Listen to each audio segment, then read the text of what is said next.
Harrison. Toto, j'ai toujours su que t'avais de bon goût. Assieds-toi, je t'en prie, j'ai un truc à te dire un peu chaud. Bah quoi, ça sent mauvais?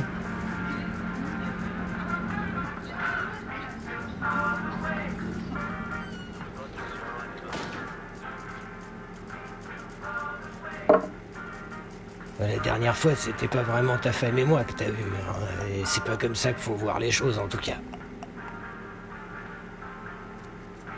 C'est quoi ce bordel? Non, mais oublie ça. Bon, je t'explique le topo, mon pote.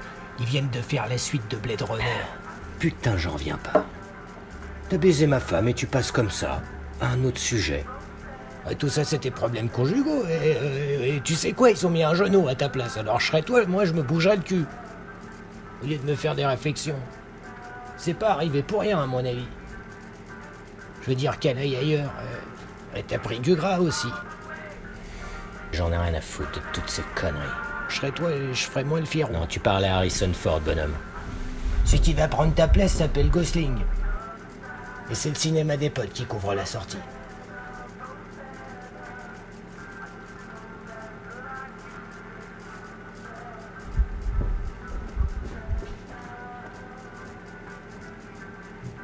Le cinéma des potes. Le cinéma des potes. Ok, je t'écoute.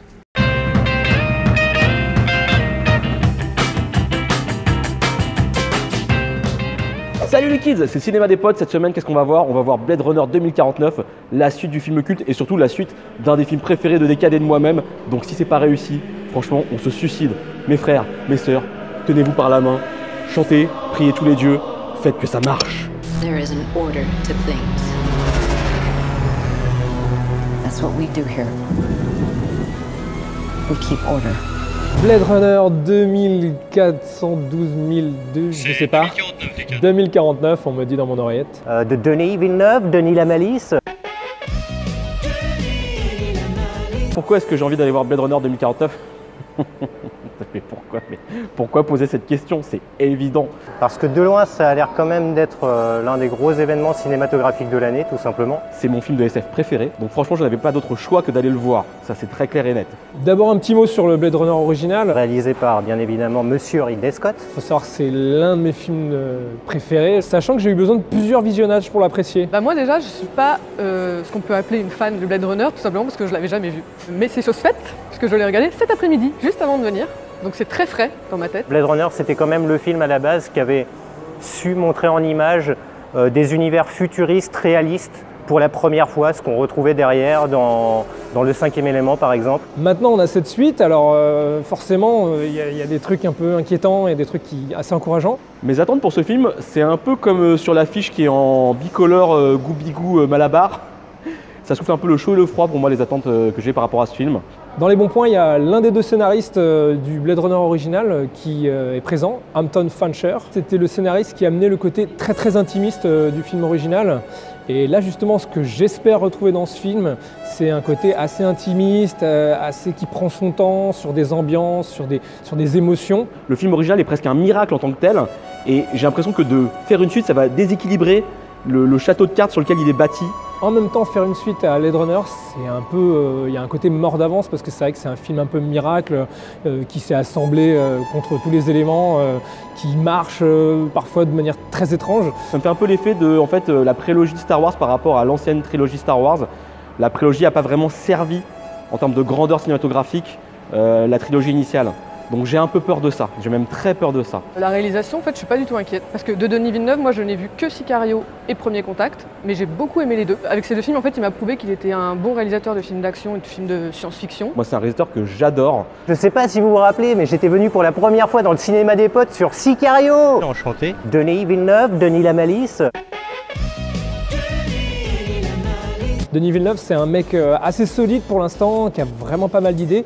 Je ne le considère pas forcément comme un visionnaire, mais en tout cas, c'est un réalisateur assez solide sur lequel on peut compter. C'est un réalisateur pour moi aigre doux, si vous voyez ce que je veux dire. Mais personnellement, son dernier film, Premier Contact, m'avait pas tant emballé que ça, même si c'était quand même un bon film, quoi.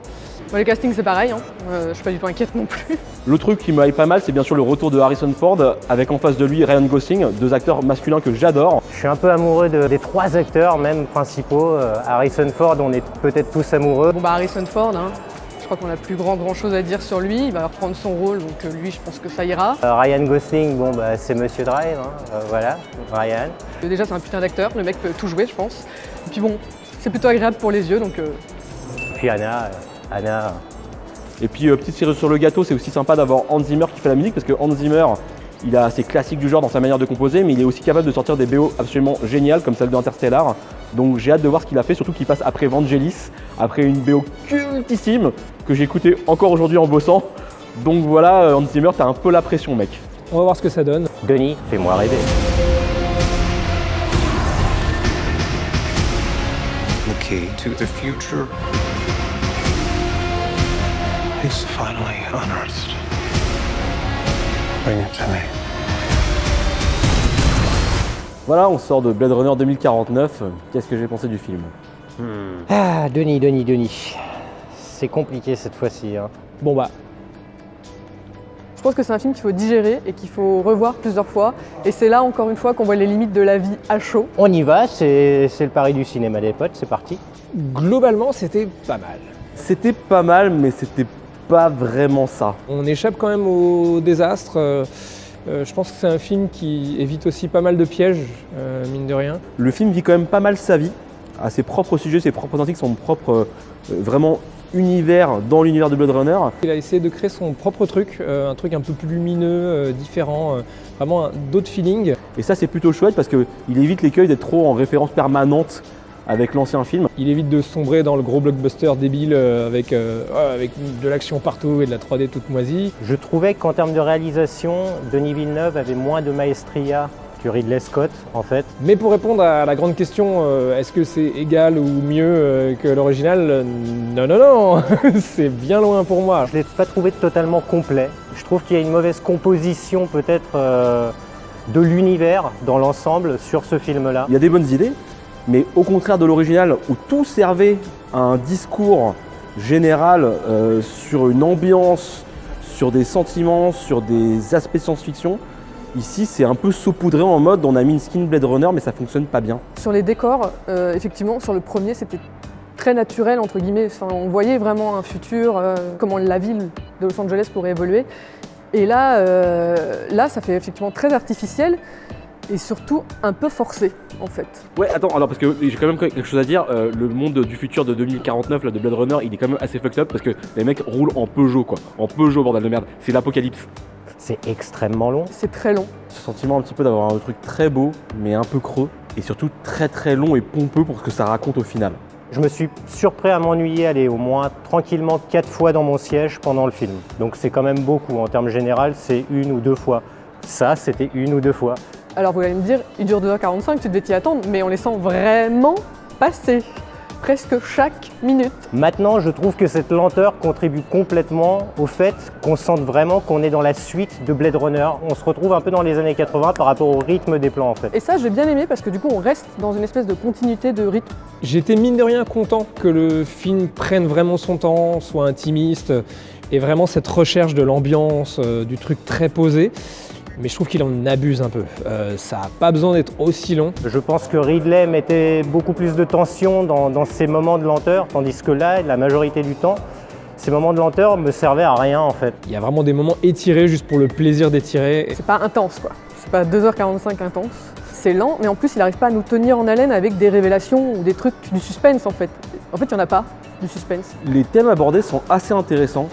Finalement, en termes de pur SF ou de réflexion sur la société humaine, c'est une des grandes forces du Blade Runner original. Et là, on a quand même des choses assez intéressantes, mais c'est super mal mené, c'est maladroit, ça va pas au fond des choses. Du coup, on n'est pas très intéressé. Voilà, en fait, le problème de Villeneuve, c'est peut-être que je trouve que c'est un très bon réalisateur, mais peut-être de commande. Un mec à qui il faut finalement pas forcément refiler des trucs d'auteur, mais juste des trucs où il faut un mec hyper efficace, quoi.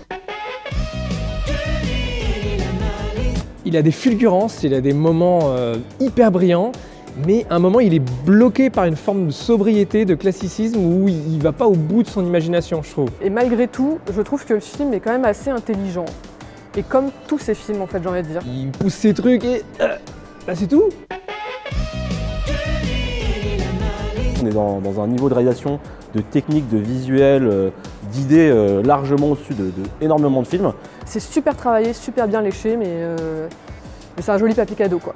Pareil au niveau de la musique, on sent qu'il a essayé et réussi à baigner dans une ambiance assez familière à la Blade Runner, en essayant de créer des nouveaux sons, des nouvelles ambiances, voilà, quelque chose d'assez puissant encore une fois, ça marche pas mal. Là, c'est vraiment l'ambiance globale de Denis Villeneuve avec des sons très poussés.